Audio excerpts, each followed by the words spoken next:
Hello, everybody, and welcome.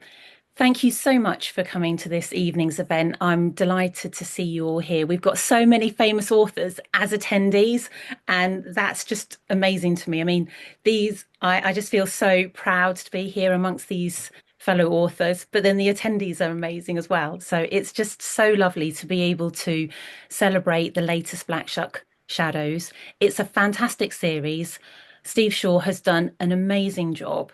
I'm very proud to have a pamphlet published by him. Unfortunately, Steve can't make it tonight because he's not feeling very well. So we're just going to have to soldier on without him. But I'm sure that we'll all be wanting to share about how we collaborated, how we worked with Steve, how fantastic he is. And I will actually get the ball rolling with this because one of the questions I was actually going to get Steve to speak first. But because he's not here, I will sort of speak on his behalf because a while ago I did a Q&A with him. And one of the questions I asked was, how did the shadows come into being? So I've got the questions here. I said, how did you come up with the idea of the Wonderful Shadows series? Did you set out to design each cover with a repeating image within a circle? Because it's incredibly effective. I'm sure we all love these covers. And by the way, this is Georgina's cover. Sadly, Georgina couldn't be here with us either. She is busy being fabulous elsewhere, I think. But this is an amazing collection, and I think it's a gorgeous colour as well. So Steve answered, Black Shuck Shadows came about as the result of two ideas. Firstly, Paul Kane approached me in 2016 and asked if I would like to produce an ebook of his three Christmas ghost stories. Having said yes, I then thought that if I was releasing an ebook, I might as well put together a paperback as well. I grew up with smaller format books that were the stock in trade of Pan, Fontana, New English Library, etc. And because the book clocked in at just 20,000 words, it seemed appropriate to format it at that size. My other thought was that single author collections from small presses can often be quite expensive, and it can be off-putting for a reader to have to spend 25 to £30 on a book by someone whose work they may not be familiar with. So the idea of Shadows as a series was to offer a few pieces of an author's work for a relatively small price as a pocket-sized sampler. The first few Shadows books had a different style of cover, although the repeating image concept was there from the beginning. Each book has a number of silhouettes, that number matching the amount of stories in the book, which gradually fade to black.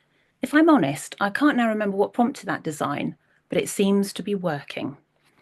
And I would very much agree that it seems to be working. So Mm. I love these covers. They are incredible.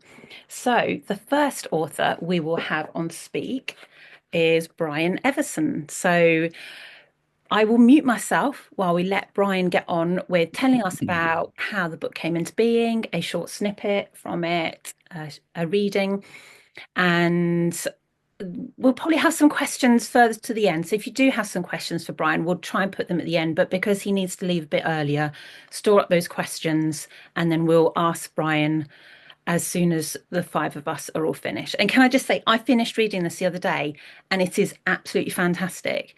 It is just totally my kind of thing and brilliant horror. It really is excellent. Thank you. Thank I you. will be quiet now. So I'm Brian Evenson. As you mentioned, I have the 32nd book in the Black Shuck Shadow series. It's called Black Bark.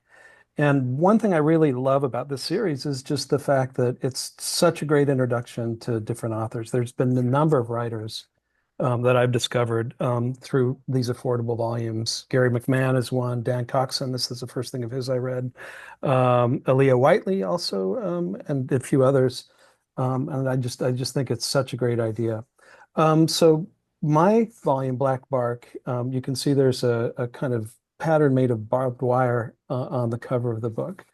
And it's essentially Western stories.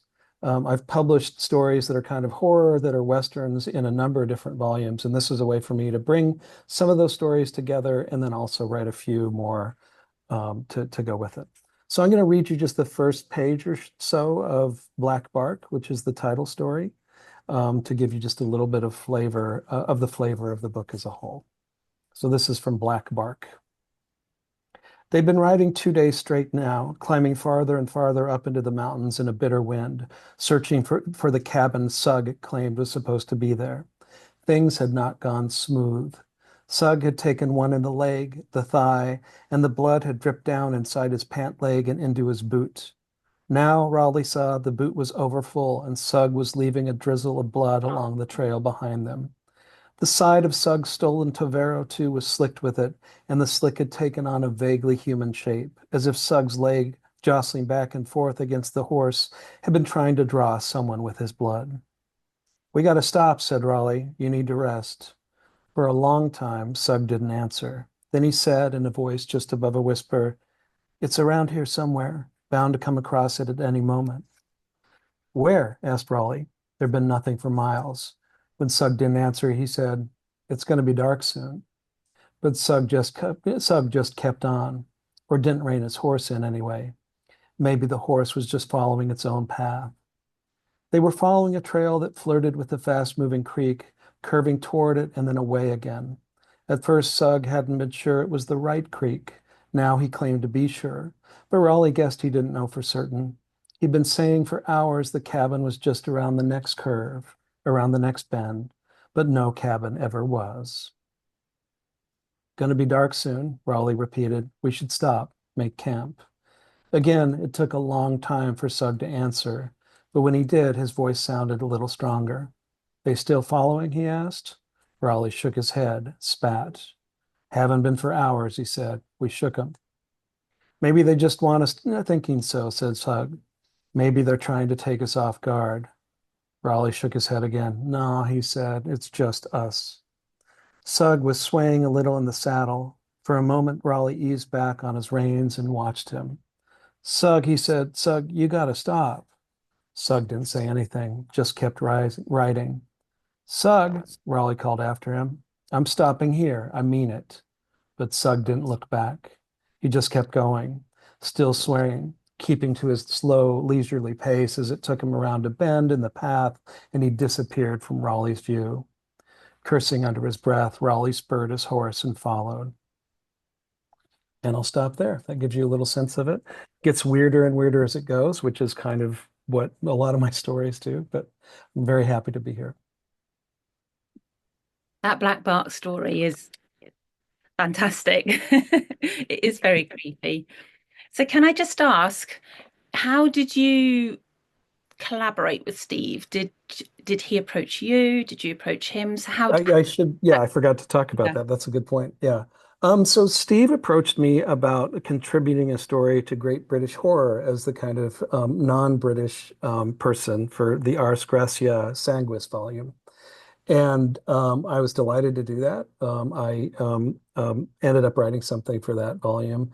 And then as we were doing that, he began introducing me to some of the Black Shuck Shadows books that he'd been publishing. And that made me go out and buy, I think almost all of them, either as books. I mean, they're very affordable. They're $4 or $5 or $6, and or as electronic books. And I became very interested in the series. I wrote to him about a few of the books, and that led to him letting me know that if I ever wanted to do something, he might be interested.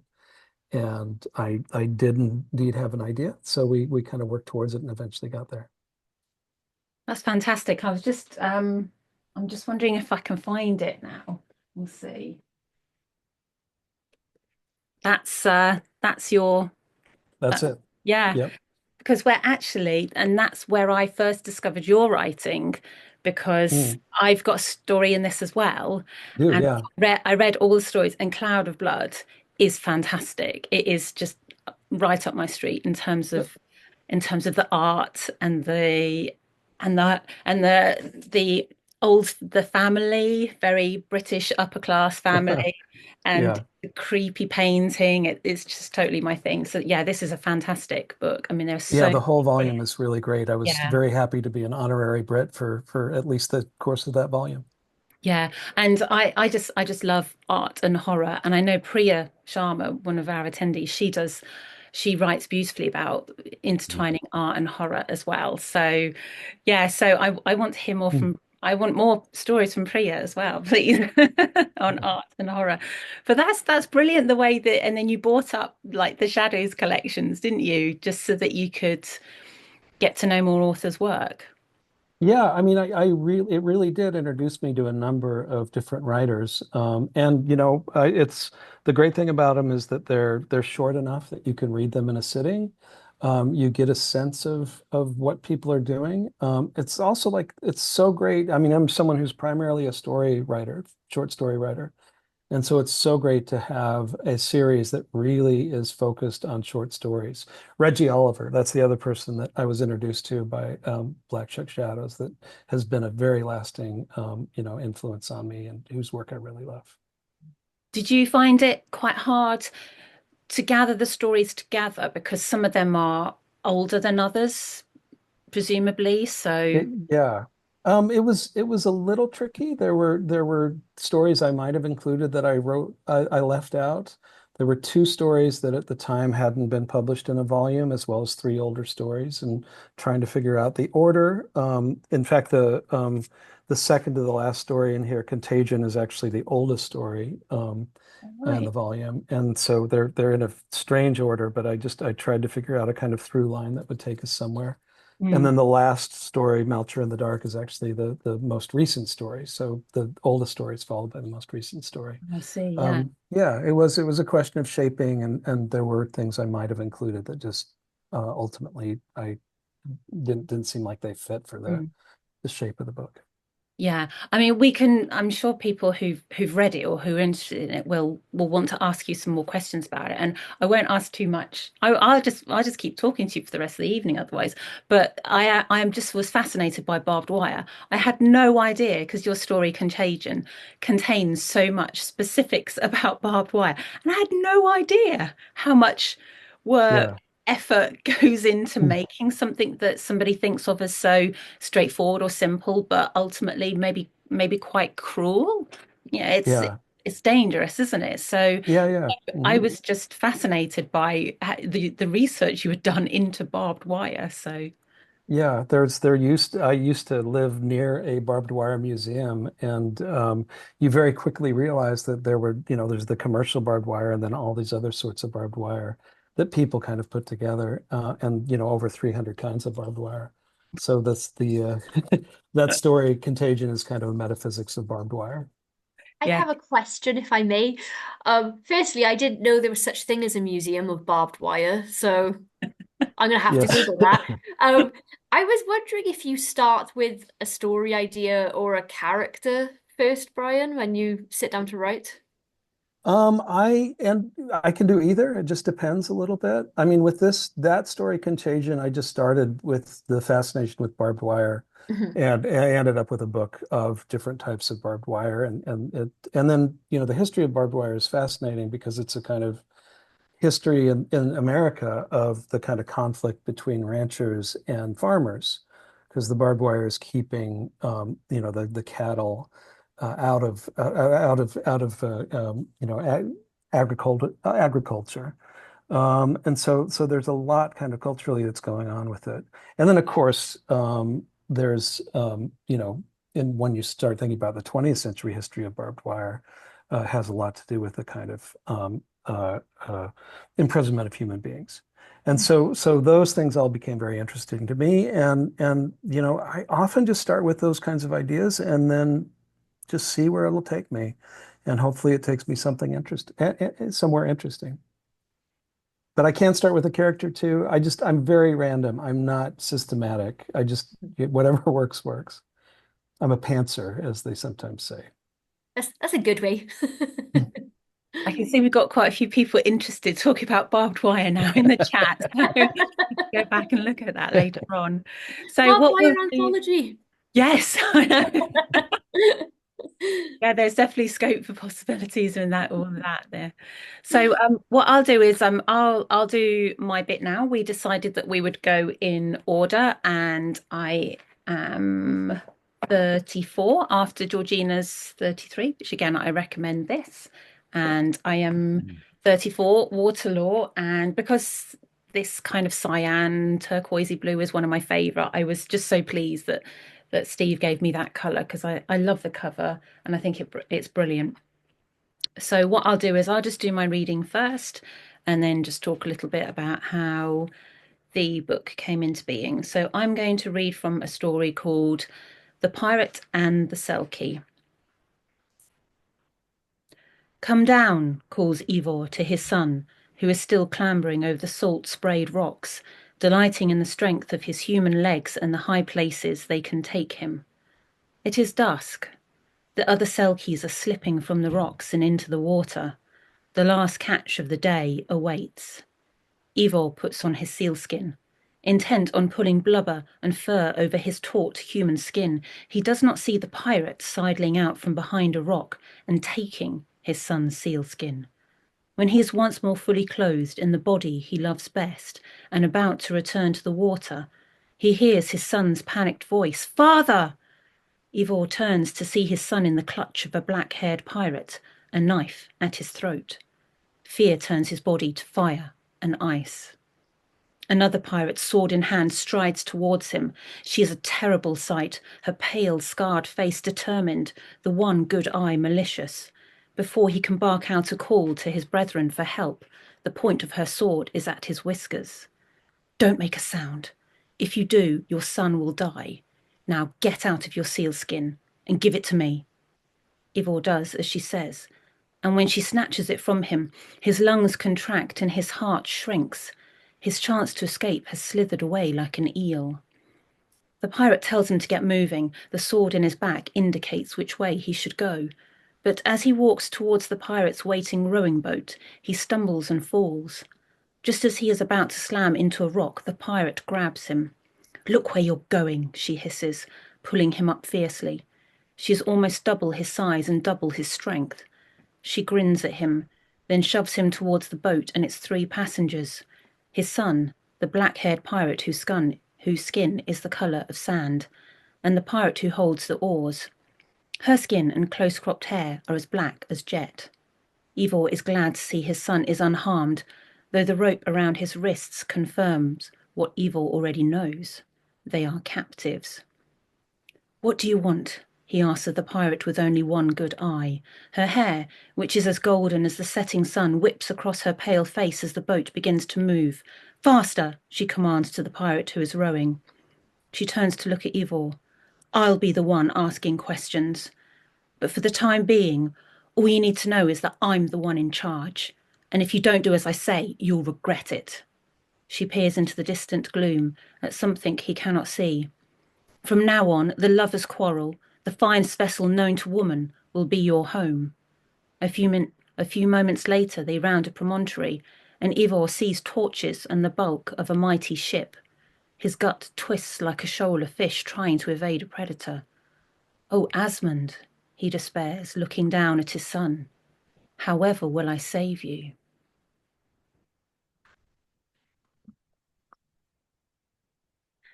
So you have to obviously read the rest of the story to find out if he saves his son and himself.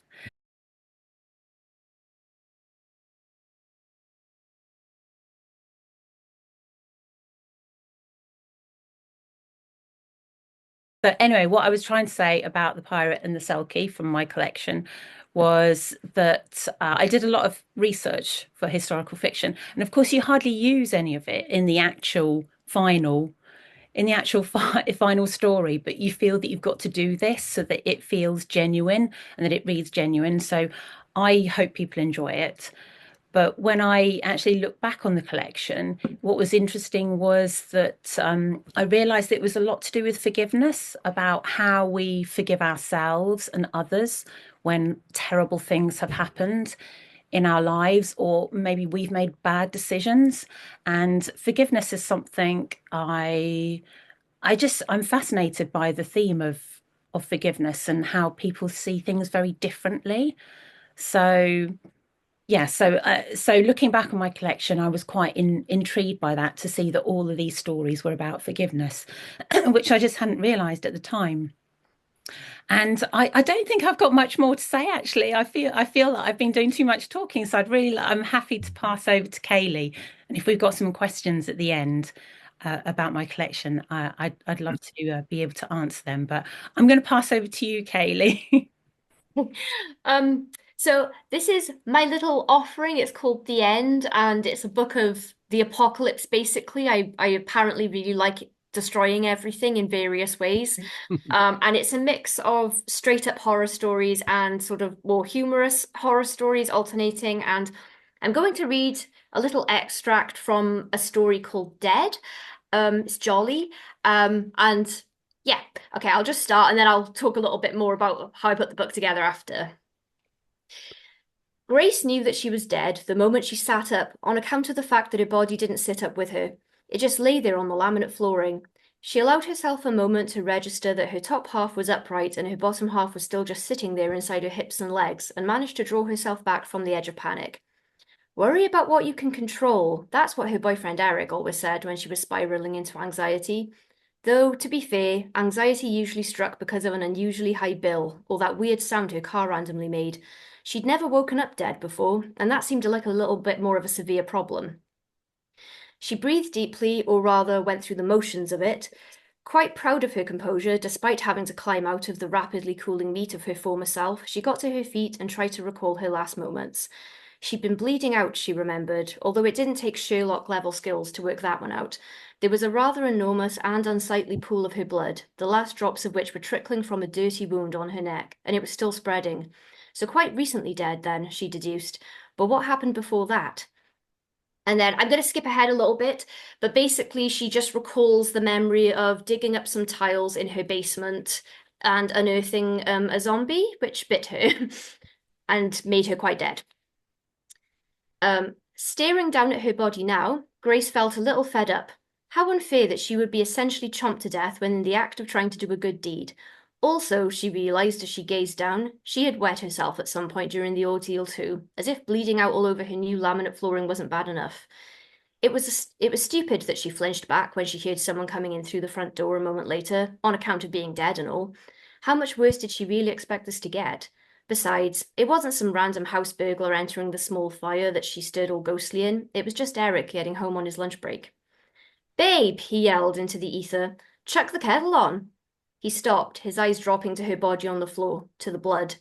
The colour drained from his face like someone had pulled a stopper out of his neck. "Grace?" "I'm dead," she explained, but he didn't acknowledge her. He took a tentative step forward, looking down at her body, his eyes as wide as saucers. "Grace?" he repeated, and then, much to her disbelief, he asked, "Are you all right?" Oh, Eric. He'd never been the sharpest tool in the shed, though she supposed she was quite the hypocrite thinking him stupid, considering she'd enabled her killer to kill her. "Eric, hello!" She approached him, waving both arms. "Can you see me?" But of course he couldn't, because she was a ghost. Must be. How else would you explain waking up in your own dead body? "Oh, great. That's just great," she sighed.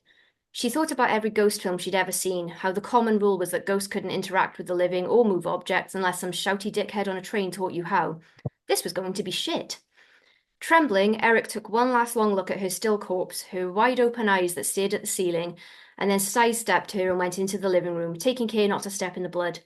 She heard him unzip his jacket pocket, and then he started speaking to what she guessed was an emergency operator on the phone.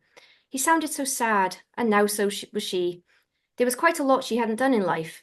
She'd never done a skydive, never had a child. She'd never learned how to make a decent fried rice, and that one really irked her. She could never get it to the right consistency before frying it. Oh God, and she hadn't returned that library book. Forlorn, she looked back down at her body, hating it for so quickly pumping all of her blood out onto her new flooring, and then a glimmer of hope shot through her when the fingers of her left hand twitched. The hope rose like a phoenix ascending from ash as her eyes moved across the ceiling, and she sat up. "Oh, thank God," she gasped, smiling. But as quickly as the smile arrived at the prospect that she wasn't dead after all, it slid from her face at the realization that if that were the case, then she would not be standing here, a literal ghost of her former self. "Oh," she muttered, as her body clambered to its feet. "Oh, no." Her body turned towards the sound of Eric's voice and started shambling towards the living room. "Oh, no," she screamed as her body set its once brown eyes, which were already turning a bit milky, onto her beloved boyfriend. Her body lunged into the lounge. "Grace, I thought you were—" Eric's relief trailed off and he started screaming. And I'll end there. So you'd have to read it to find out what happens next. Um, So I do like zombies, as you might have guessed, but I've never wanted to write a zombie novel because I really don't think I've got anything new to add to that subgenre, which is enormous. So short stories are a bit different. And I basically just wanted to write an apocalyptic collection of they are sort of intertwining stories, but only one reviewer's picked up on that, so I'm not sure how well I actually achieved that goal. But they're all just sort of various ways of ending the world quite horribly. Um, I've got some demons in here, maybe some witches, stuff of that general nature. And this came about because I saw Steve Shaw at a convention and I'd had a little bit of a break from writing, and he was like, "Well, what are you doing? You haven't released anything for a while. Would you like to do a Shadows book or send something to me, submit a Shadows book to me?" And then I think I said something like, "Yes." And then I went, "Oh, I mean, sure. If you'd like me to, Steve, I could do that for you." Um, yeah, so that's the story of how that came into being. And it was all inspired by songs from a band that no one's ever heard of called Periphery. I love them. But yeah, no one's ever heard of them. But I did dedicate the book to them also. Not that they'll see it probably, but You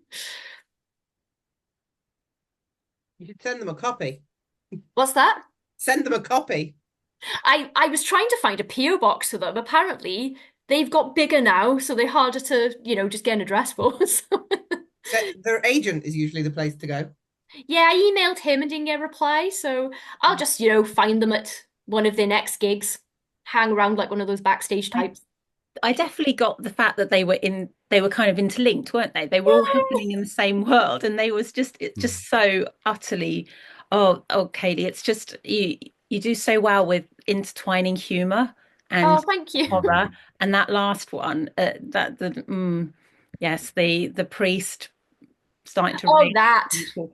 Oh, that one just really got me. Absolutely. It's fantastic work. It really is. And a beautiful yellow color to I did read that final story at Tales in the Dark, I think it was called, at Fantasy Con, and afterwards someone came up to us like, "I really liked it, but why are you so mean-spirited?"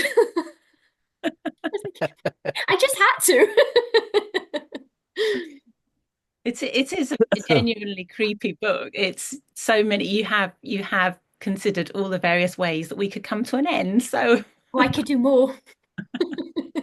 I love the last line of "just like bacon." As you know, I was Oh, reading it when I was having coffee and cake the other day, and it was just great. It really tied it off nicely. Oh, thank you, Steve. I'm that glad. is my favourite story from your collection, Kayleigh. I've got to admit, just like bacon is just genius. I loved it. Yeah, I was gonna read a little bit of that one, but it was too hard to pick a section of where Mm. I could actually like convey what was going on. So I decided just not to try with that one. I think it captured the humour of the book Mhm. in its totality, really. But the snapshot of it, I guess if anyone was ever to say to me, can you recommend any of Kayleigh's stories to me, I'd send them straight to that because it gives an absolute flavour of your writing style and I guess how you inject so beautifully, how you easily inject humour into quite horrific situations. And I think that's a real skill. There's an art to that. To be able to blend horror and humour it's an art form in itself. So definitely. congratulations on that. Oh, thank you. I'm blushing a little bit. Thanks. Thank It's you. the Christmas tree. Yeah, it's just the Christmas tree, everyone. Just warm. So if we're okay, we can move on to Dave's now. Oh, okay. Fantastic. And I have to say, I finished reading this the other day as well, and I'm just really impressed. Again, like Kayleigh's, just the variety of the stories, the different tones that you have, and working with, again, thinking a lot about mental health and emotions. Obviously the ups and downs, the mood swings, and again, it's very well crafted. And I think one of my stories is probably my favorite. One of my favorites is Once. I think it's very, very. I think it's moving. So I will let you talk now. No, thank you very much, Teika. I mean, basically, oh, we've got music on now. Hello? Hello there. Can you I hear can me? I can hear Yeah. you. We Yeah. can hear you. It's all right. My screen got filled up with a music app or something. Yeah, it's funny you should mention about the concept of mental health and what have you, because that was very much on my mind around the time I personally approached Steve because I was such a massive fan of the whole Shadows series. I think I bought about 15 of them in total over the years. And what happened was it was a Facebook interaction really. It was just like a conversation on Facebook where I said I'd really like to. I kind of put on Facebook about this series and how many I'd bought and did some photos of them as well, like showing off the collection really. Um, and Steve responded to that, and I just said I'd love to, work with you at some time. And he basically said, just send me some stuff, just send me a collection, and we'll see. So I did, and he read them, and kindly he got back to me and said, yes, I'd love to publish these. Um, and Mood Swings in itself as a collection is exactly that. It's a different. I suppose you could argue in some sense it was a bit of a cop out because what I did was put loads of different stories, and then basically put them under the umbrella that they are different kind of moods in terms of how they present and certainly in terms of the emotions that they present. And I'm glad that you said that you enjoyed Once because that is the snippet that I'm going to read. So I wasn't too sure about what to read because there's so many different kind of elements within the book itself. Um, I just wondered whether I go for like a kind of a more slower paced kind of piece, really, just to give that kind of emotional element. So that's what I'll read. I'll read the first few pages of what a story called Once. And I'm hoping the lighting's good enough in here because I might have to turn the lighting up a bit. Just bear with me. Ah, that's better. I can see again. So this is Once from Mood Swings. Um, you are there again, standing by the window, gazing out upon the garden, seeing something I cannot, like a secret, carefully and expertly kept. As clockwork, this routine, a late night affair where confusion seems to be the only available suitor, or the only one with whom you feel at home. The cottage is cool, the bed sheets a warm memory, the hearth of the fireplace is as dark as these current times, ever waiting for some spark to tend the kindling and bring back the faded light of hope to my weathered heart. Watching you, the sentinel frozen in a private vigil, puts distance in this cramped space. We are empty as the void and as vast as the cosmos. Things were so different once. Do you remember those days in Worcester? The river walks where the air was heady with the scent of summer, the surge and rush of the River Severn as it traversed the weir. Holding hands, stolen kisses under gloomy bridges, smiles bright, eyes only for each other. In those lazy, lengthy moments, we made promises then, the kind that cement relationships, the kind that transcend love and carnal desire, the kind that well and truly last. Romance was our comfort, but all too quickly the blankets became a shroud, the world opaque, trapping us within a grim reality where someone could stand before you, yet you would remain so lost. A scuff and shuffle of mule slippers over the pile, the rug, a wedding present from your mother. Now it is aged, and she quite dead. I watch you mourn her, my arm wrapped about yours. The sky is dull as iron, our hearts just as heavy. Is this where it all began, I wonder, this infernal distance? Is this what keeps you here on this earth? Here yet so far away from what it used to mean. When you thought that my love really and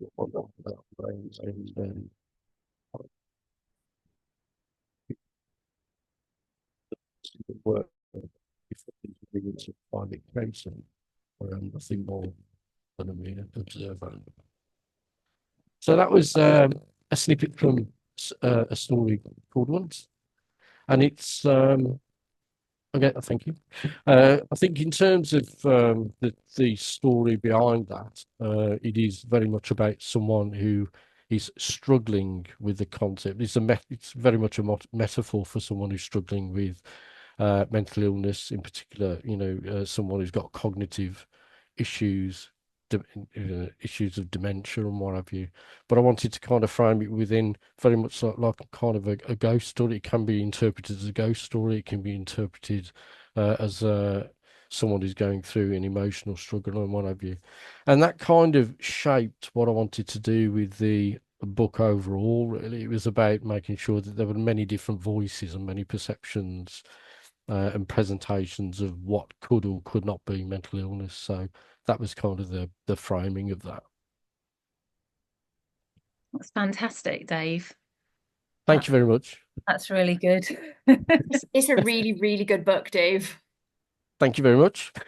Also, I have to say, I can't believe some of those things came out of your mind because you're so kind and lovely in real life, and some of those stories are vicious.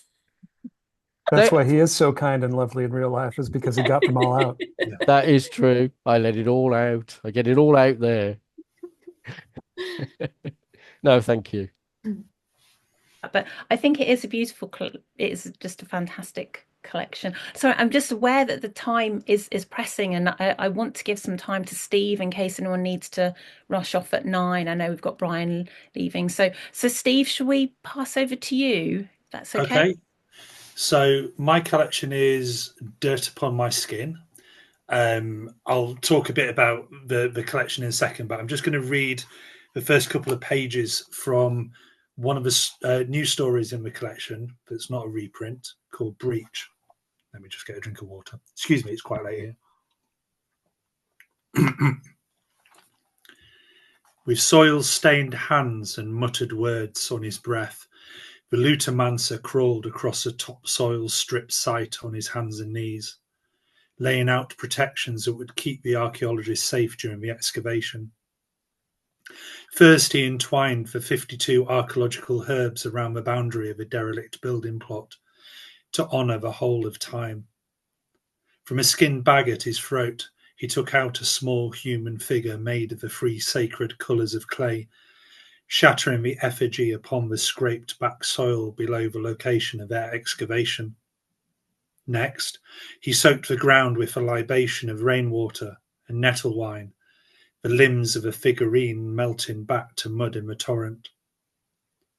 Site director Madeline Slowfelder watched him from the site office window, still transfixed by the pre-excavation rituals, even though she had seen them thousands of times before.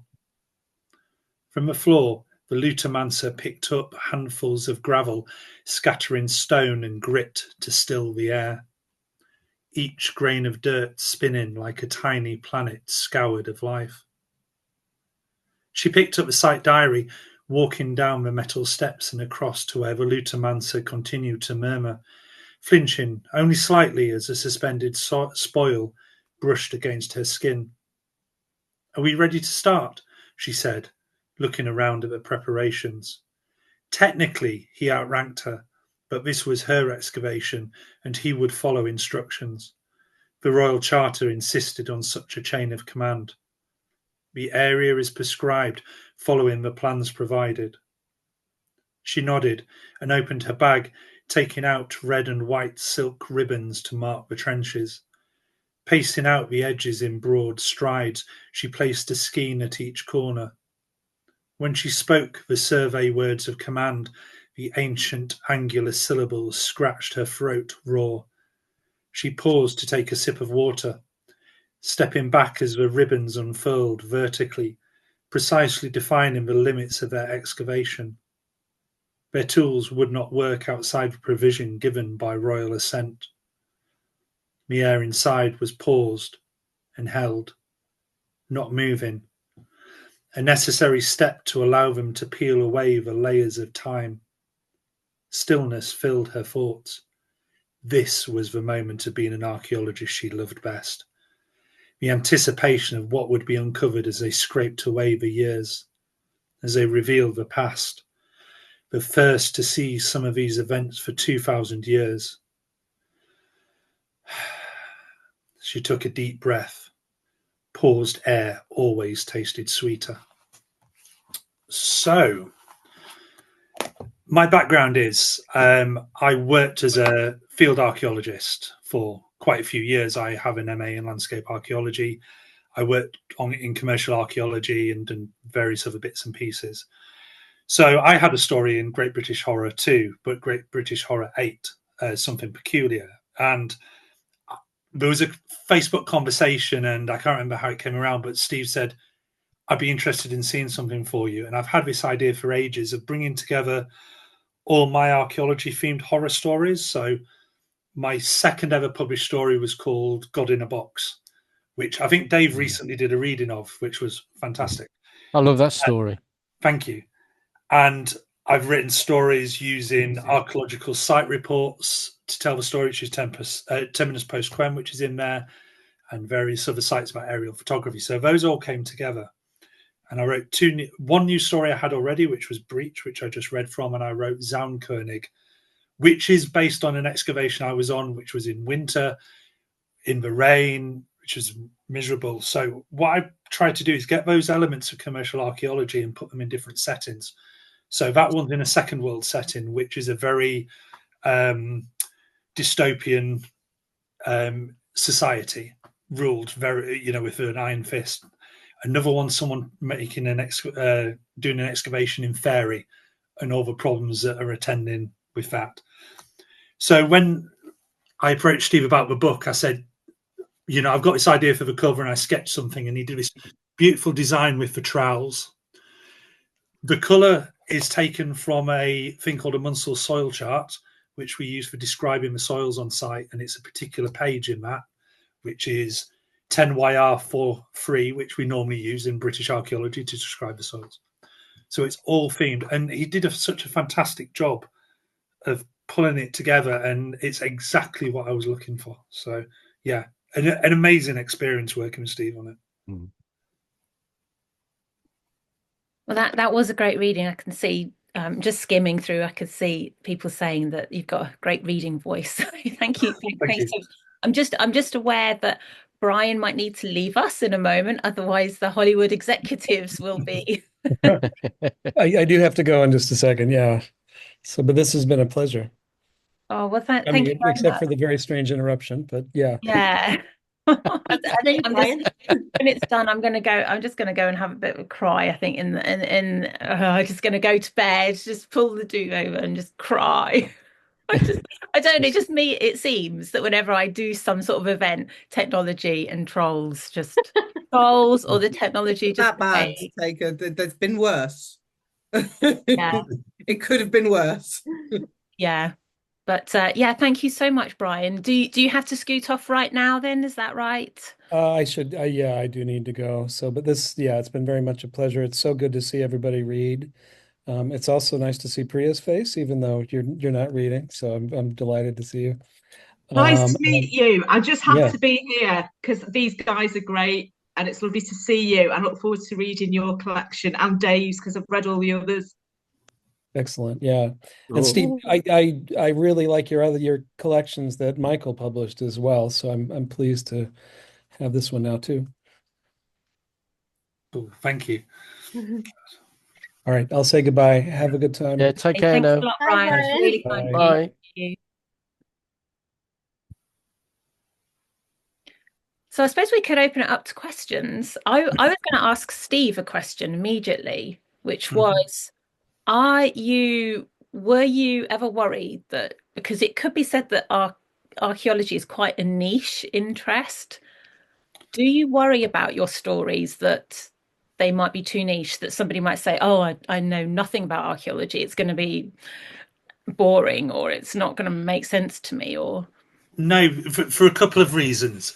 One is that I think archaeology is very intertwined with horror. So I'm actually running a workshop on Sunday about folk horror and archaeology. And as I was prepping for that, you've got everything from Blood on Satan's Claw to Lair of a White Worm to Quatermass and the Pit. All of these have archaeological elements, things being discovered from the ground, especially Quatermass of the Pit. I've got a screen grab which is showing a very Mortimer Wheeler laid out trench system.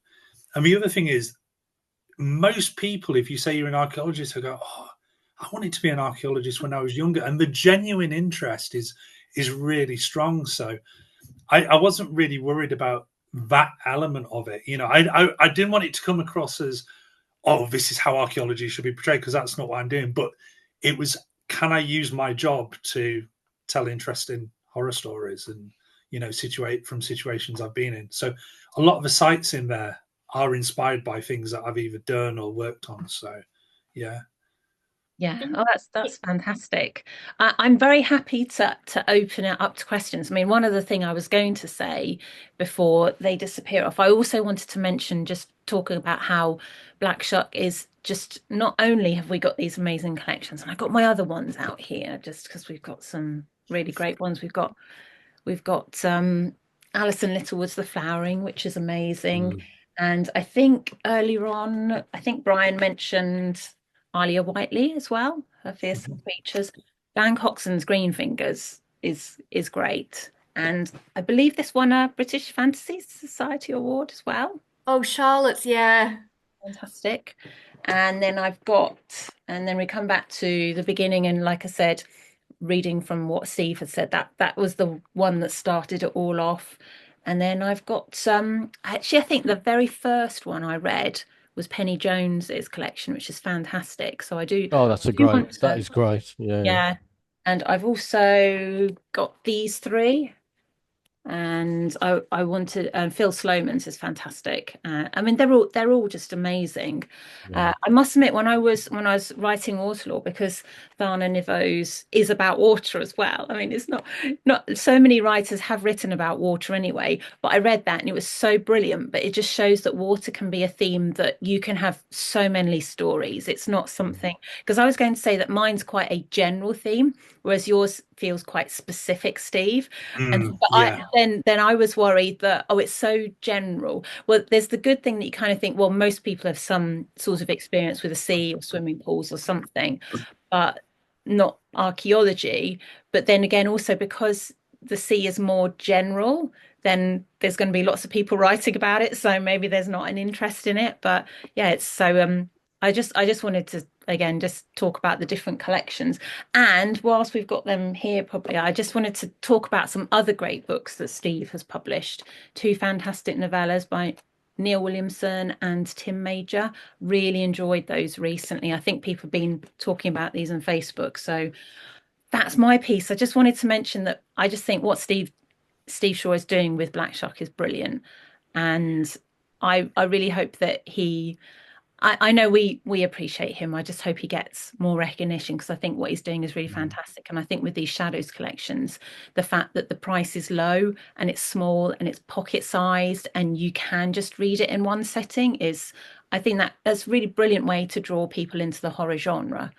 So I mean, what struck me, because you mentioned in the email you sent out about what other authors, and you look down the names, and it's one is a variety of horror. It's we've got people like Andrew Hook as well, George Sanderson, who write such a variety. It's such a good way of taking the temperature of British horror writing, I think. I mean, and also I picked up Kit Powers at the last FantasyCon, so yeah, it's slowly building up a physical, because I can't get them shipped out here as easy. So it's like grabbing them when I'm at a con. But yeah, all the names you mentioned as well, and Sean Hogan and Simon Bestwick as well. It's really, really good overview of what's going on in British horror, I think. Yeah, it's so collectible too. They look so nice all lined up there on your shelf.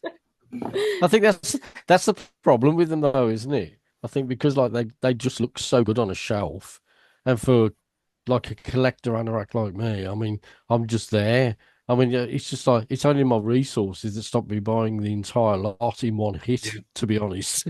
But otherwise, so I'm gradually working my way, on a monthly basis, getting like 2 or 3 per month, and I think that's testament to the quality of the series. I would suggest. It's Yeah. pocket money. It's the price of a magazine. Yeah.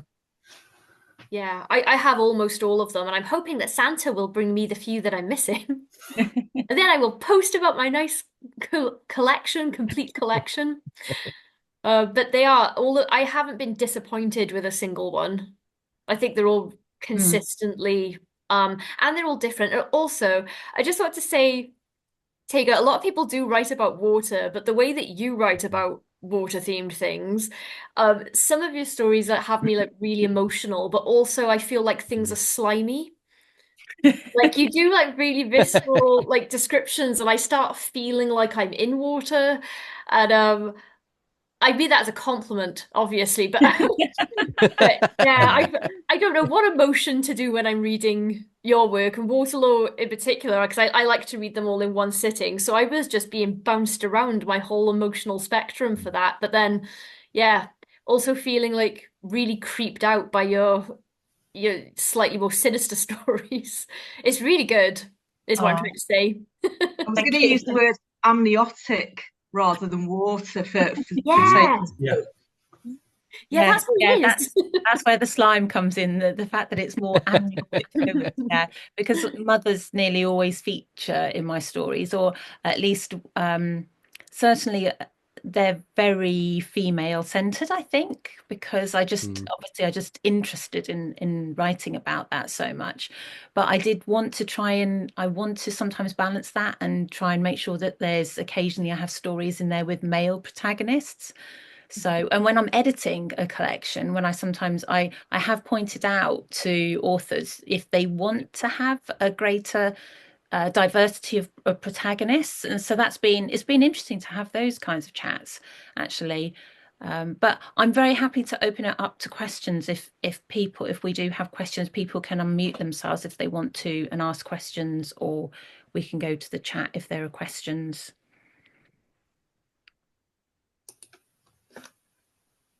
I really loved Kayleigh's story about the young witches. Oh, thank you. And I really felt, and I don't know whether you'll like this comment or not, but I felt it was very Terry Pratchett, but darker. Oh my God, And thank you. I could almost see a whole universe set in that world with those rules. Is that something you might ever visit? Well, a few people have asked me if I'm expanding on Just Like Baking, and I wasn't planning to, but I actually do have some ideas now about that particular coven and maybe the mother's coven of the girls. So I think I might. I've made some notes maybe for some work next year. But thank you for that comparison, Priya. That's the most flattering thing that's ever been said to me. No, I thought it was really strong, and it was war. It was obviously it's horror, but it was warm as well and funny. And I loved kind of the generational, um, the mothers versus those sort of girls. I thought it was great. Thank you. I did draw from some people I know in real life for that one, which is the funniest things are things you can't really make up. The title itself came from someone that made me the worst muffins in the world. And then she said, well, baking's not an exact science, is it? Like, it kind of is. Yeah, thank you so much for saying that. Oh, we've got some nice comments. Then I say, thank you, Lauren, saying that Lauren has to run, but thank you for saying some kind words there. That's lovely. I just really appreciate everybody coming and staying through, especially throughout, obviously, the strangeness we had in the middle. I was actually going to ask, I know because Kayleigh, you wrote your stories. Were they pretty much all brand new stories that They you were all original written for that collection in particular, and it took me ages because I was trying to thread them together as well. I don't know how people do more complicated connected short story collections because I'm in awe of it. But yeah, they were all original stories that I never planned to put them anywhere else because I think they work best all together in the order that they're in. Well, I can definitely see, like Priya says, I can see you expanding on I mean all those stories really. There's the because we could go more into the backstory and then maybe what happens and if there possibly is an after the end. Oh, wow. If there is an afterwards, but I can definitely see there being more to that. So yeah, I would really enjoy reading some more of those. I was just saying that yours are those that you said they were newer, and I was going to ask. I think I asked this of Brian, but I was going to ask Dave, because some of is that right? You've got a sort of a range of different stories, and some of them were published a while ago. Is that right? So how did you choose and revisiting those stories from, say, other anthologies or magazines? How did it feel revisiting those stories and deciding how to decide which ones should go in the collection? In truth, a lot of those stories are personal favourites, and they kind of didn't really they were published, but they were with such small presses. There's a small press and there's like a small press, so they didn't really get that much exposure really. So it was a combination of being like personal favourites and wanting to try and give them just a little bit more exposure, just to give a bit more of a give readers a bit more of an idea about what I do in terms of I guess how the broad reach of what I do, really. And it was interesting revisiting them in as far as some needed to be, I guess, brought up to speed. There was some of them were a bit dated, so they needed a bit of a refresh. And it kind of, if anything, it was interesting for me as a writer to see how I've progressed in some way in terms of the craft from when those stories were first written to how I refresh them for the book, I guess. And there are three, yeah, I think there are three like new stories to the collection that weren't published. No, that's not technically not right because once was published within the HWA newsletter. But it's never had a general release, I guess. So, but that one was quite that was certainly a story I wanted to put into this collection because um, in terms of what they wanted the collection to say, that kind of typified it really because it was very much mental health focused. It was very much looking at that concept of I don't know, like kind of what's the word I'm looking for? As a writer, the word is gone. Isn't that typical? But in terms of I guess a metaphor for mental illness. So that kind of typified it for me. So it was very much in terms of pulling the collection together. It was very much about personal favourites, and having the opportunity to refresh those to bring them out for a wider audience. Mm. Well, I think it's worked really well. It really is the diversity of the stories. It really is mood swings because you're up and then down. I mean, there are some stories in there they're quite nasty um, in terms of content, and I guess I mean, you look at something like Once, which is quite sedate and I guess kind of literary, and then you look at something like um, Last Rose of Summer, with some of the content in Last is it's a nasty story. Yeah. Um, but the protagonist, or sorry, certainly not the protagonist, the antagonist, gets their comeuppance, and I think that is always that has always got to be the rub for me. Um, People who do foul tend to get their comeuppance in the stuff that I write. Um, that's the kind of balance that I tend to strike. Or if that's not the case, there is a sound rationale as to why people behave the way they do. So that's what I tend to do and that's what I try to pull together in this collection. Well, I think you pulled it off brilliantly. I can see we've got, Thank you. yeah, no, you did a fantastic job and I've really enjoyed it. And isn't Steve's cover great? Oh yes, Yeah. absolutely Yeah, brilliant, isn't it? brilliant. Yeah, no, I think you've done fantastic. It's just so readable, your work, Dave. It's just so compelling. You can't stop. You start reading, and you have to know how it ends. So No, you're yeah, very love kind. it, Thank you. love it. So I think I can see a question. I'm sorry, there's so much. My poor eyes are coping. But there's There was a sorry, there were a couple of questions further up as well, but I copy and pasted them into a Word document, so I have them here whenever you want to go back to those. Do you Oh, want to do the one for Steve first? yeah, there seems to be a question for Steve saying, have you got any other collections or stories coming out anytime soon? I don't at the moment. I've been working on a novel, and I've got a couple of other projects that are bubbling along in the background. I've got my collection from Undertow, which came out in 2021, to Drown in Dark Water, which is a more general collection. And part of the reason behind this is there were some stories that didn't go into that. I really wanted to use, like Terminus Post Quem, which is an epistolary story that tells a horror story through context records, through a site report. So that would be, if you haven't read that, it'd be great if you could pick that up, because that's got my other work, and it came out during COVID, so yeah, did feel a little bit like it got a bit lost, as a lot of stuff did at that time. But no, nothing at the moment. That's maybe something I need to work on, is pulling together the next collection. Can I say your writing gives me like Adam Neville vibes, and I couldn't figure out why until you said about your work, how it's informed it.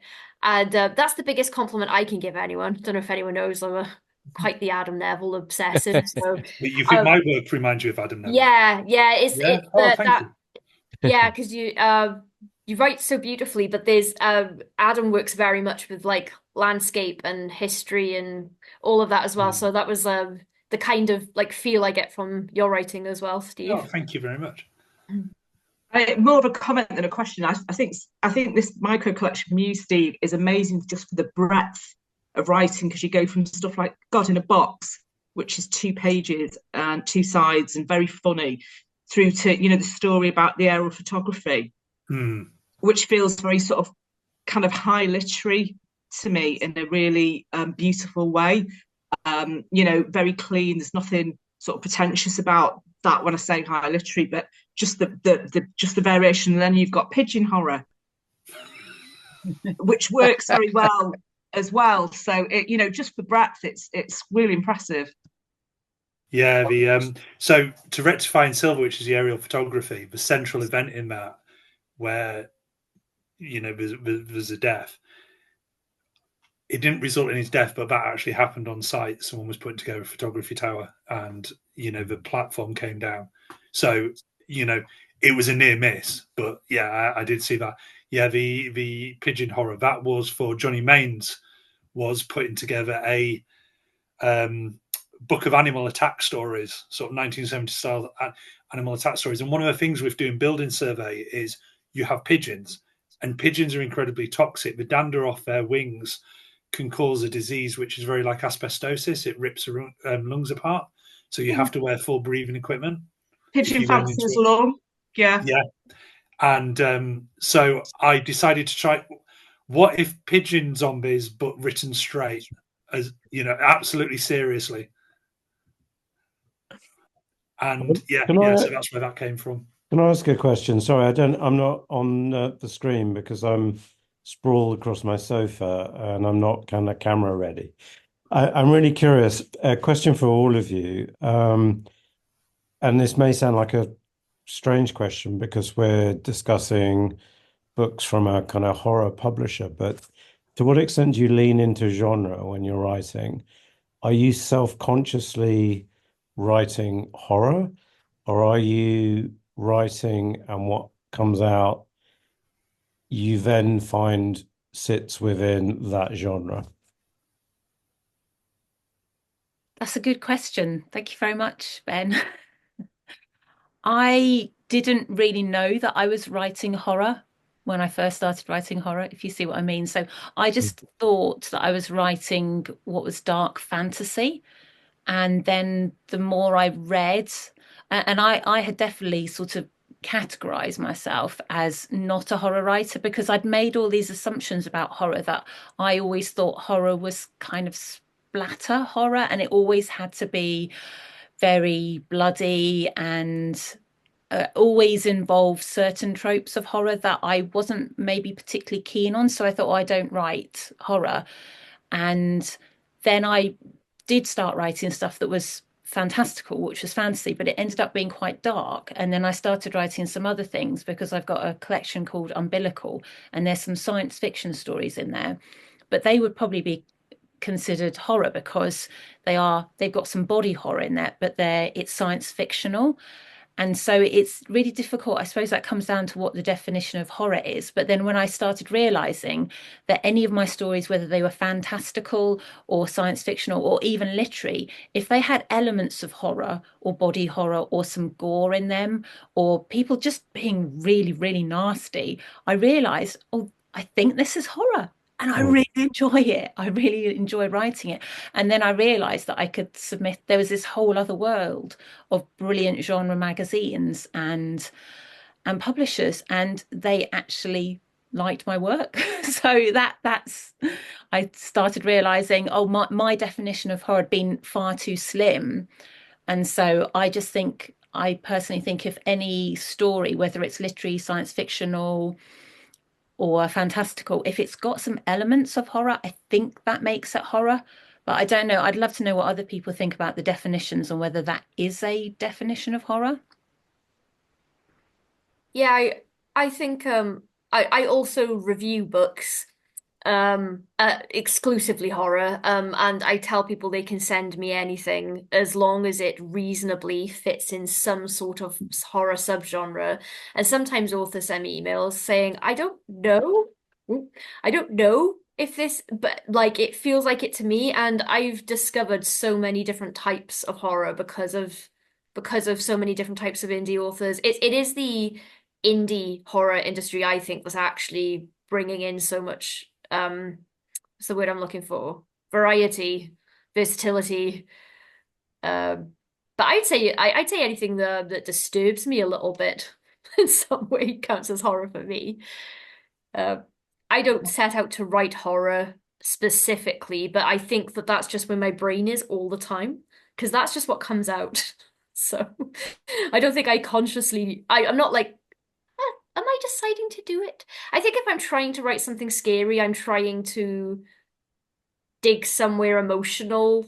Well, I go to places that I find disturbing, and then I try to convey it to varying degrees of success, apparently. But yeah, I don't really. I guess I do and I don't do it on purpose. I don't think that I could write in another genre. If that's maybe the shorter answer, I don't think I could write a romance or a thriller or anything like that. That's such an interesting answer, and there would have been a different way of phrasing the question, I guess. Could you write in a different genre, or is this where you are always going to find yourself working? I think I go for funny a little bit. If I'm trying to do something funny, that is intentional, but I think my default setting is horror.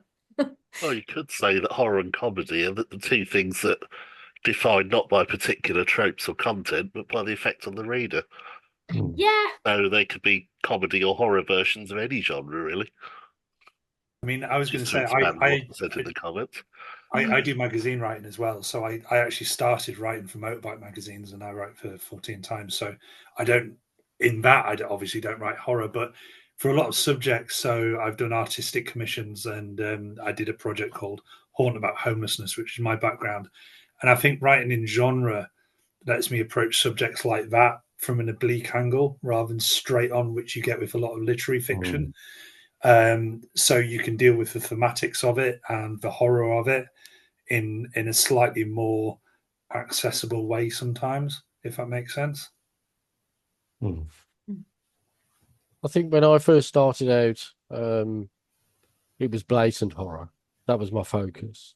But I think like as times have gone on, as I became more, I guess, honed into what it is to be a writer and create worlds and what have you, our focus has tended to shift. And my background is very much within mental health and mental illness. And that became very speculative fiction and horrific incident. So become a bit very plausible subject in a way that's temporary that may not may have the other. I'm not saying that they wouldn't be able to. I'm just saying it tends to lend itself. The horror genre tends to lend itself more to that. But very, very much, of course, not wanting to bang the drum about this because that's not what this is about. But the horror genre hasn't been too kind to people who have enjoyed mental illness over the years. So I think if we're going to look at those kind of things, then we're looking at it with a degree of sensitivity. But it's still a good vehicle to look at the challenges of living with mental illness and what it is, in terms of how it impacts on the individual, but also how it impacts on the people around them. And horror works for me in terms of doing a horror and speculative fiction in general works around that particular ethic from my perspective, I guess. Yeah, brilliant answers, everyone. Thank you so much. Thank you, Ben. Thank Dave, you. can I just say you write so well about mental health and mental illness. Apparently I famously hate mental health horror stories. And I don't hate mental health horror stories that use it. I just hate lazy shortcuts in horror, like, oh, the killer was me the whole time because I've got multiple personalities and I don't know. And I see so much more of that than anything that's with any sensitivity or authenticity. And I have stresses in life, like particular things, and sometimes I'm like, oh, this is a thing that I've experienced. Oh, the author clearly hasn't, and they haven't talked to anyone who has either. So it's I know it's a bit like subjective for everybody, but I think done well, it's really effective. I think your work, Dave. Also, can I just say, Fox Spirit on a Distant Cloud, Lee Murray. Well, while he is here, that So is good. so disturbing. It is such a good. It's an amazing. That I feel like that's a book that transcends horror and genre. It's incredible. But yeah, that a lot of that deals with just mental health and how well people are in certain situations and stuff. And I thought it was amazing. And Gemma Moore's Full Immersion as well was kind of a turning point one for me because that went deep. But I'm sort of the same with portrayals of homelessness in fiction and genre fiction, and it can be easy to fix just by giving people agency and identity and not using them as ciphers and the first victim or whatever. Simon Bestwick wrote a very good short story where it was a character who was homeless, but they had agency and they were driving the story. Charles DeLint, not horror, but the Onion Girl and Julie Copcorn, you can do it. And it's the same with mental health, I think.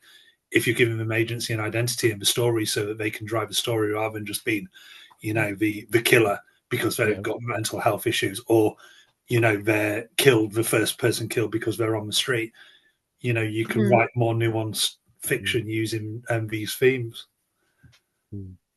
It's about taking care with the subject matter, isn't it? It's about making sure that if you are going to frame a story with these vulnerable people in society, that you do your research, you approach it with the same sensitivity as you would if someone, say, for example, had cancer or motor neurons disease. You would approach, and that's, I guess that is, from my perspective, that's where the frustrations come. It's where there's clear evidence of poor research or just trying to wing it, really. And I think that's when you start looking at individuals who are enduring, these kind of issues on a day-to-day basis. I think it's shameful. It's an insult to those individuals, who are living this life on a day-to-day basis. And we are, as writers, meant to be portraying life. We're trying to make things as real as possible in order to engage with our readers, So I didn't want to bang the drum about this, but I've ended up banging the drum about it. Someone needs to rein me in. Rein me in, someone. It's an important theme, but I think it goes back to an old Pratchett quote, isn't it? The problems start when you treat people as objects rather than people. Yes, absolutely. And I think it's the same in storytelling. It's treating them as people and giving them those dimensions, and being sympathetic and I read it was inevitably an Adam Neville book, and I cannot. Oh, No One Gets Out Alive. And there's a section of that book where it's not explicitly stated, but a character has PTSD. And I thought, oh my gosh, thank God I'm finally reading a book where this is depicted accurately and with sensitivity, because I don't mind telling people it was ages ago, but I had this crazy car accident and I had PTSD from it. And the number of stories I've read where someone has PTSD and they're just losing their minds all over the place and doing hallucinating and doing crazy things because of it. And I was like, it's quite I mean, you can get really severe anxiety, but it's quite internal post-traumatic stress. Like it's so I always really appreciate it when I can see how much care has been taken to use something as a story beat or a plot point or a character trait or anything. Sorry, I'll go on about it as well. Someone cut me off. Well, I think we will probably have to wrap it up there, because it's 9:30 on the dot now. So wow. I know an hour and a half has just gone by so fast. I'm just amazed by how many lovely, lovely people we've had come and join us, and so many of them talented writers. I need to know what that novel is by Lee. Kayleigh, you mentioned earlier, because I need to get that now. I'm gonna put the title in the chat. Remember, it's Fox Spirit on a Distant Cloud, and it's a collection. It's by Kuba Press. I just even love the sound of the title of that. I buy books just because of the titles. I do sometimes. It's absolutely brilliant. It's one of my favorite reads of recent times, I have to say. Oh. Yeah, I think we've mentioned some really fantastic books, haven't we? And I've got more to add to my to read list now. But obviously, all these books that we've been discussing, so many. My desk is now covered with all these books. But what I like about my book, wherever it is at least with Waterloo, I feel it's self-explanatory. When people see that, they go, "It's about water, isn't it?" And I said, "Yeah, it's stories about the water." So at least I don't like having umbilical is my collection. Umbilical is a bit more complicated to try and discuss that. It's about myths and motherhood and science and spirituality. It's very difficult, but Waterloo is just stories about water, horror stories about water. And then you just know it's going to have pirates, it's going to have selkies, it's going to have a ghost fish or something like that. So yeah, so nice titles. Titles reel me in, definitely. But I just want to say thank you very much, everybody. We've had some lovely, lovely people. Obviously, we've had some not very nice people, whoever they were, not very nice. I'm sorry they spoiled it for me. But the rest has been amazing. It's been really wonderful. So thank you very much. Thank you for suggesting this and organising it. Yes, absolutely. Thank you. Absolutely. You're welcome. You can probably see my trepidation for things like this now, because last time it's something about end of November, beginning December, isn't it, Kayleigh? I think a year ago we were doing this, and just Facebook just said no. And we'd done I had done my research. It was saying, oh, you've got to make Kayleigh a co-host, and no, it just wasn't working. And again with this, I practiced the other day with my kids saying, oh, you pretend to be a troll, but clearly they weren't as troll-like as the troll we had today. So I knew how to remove some, but I was doing that and they somehow just kept coming back. So anyway, I will stop recording. So thank you very much, everybody. It's been a great night.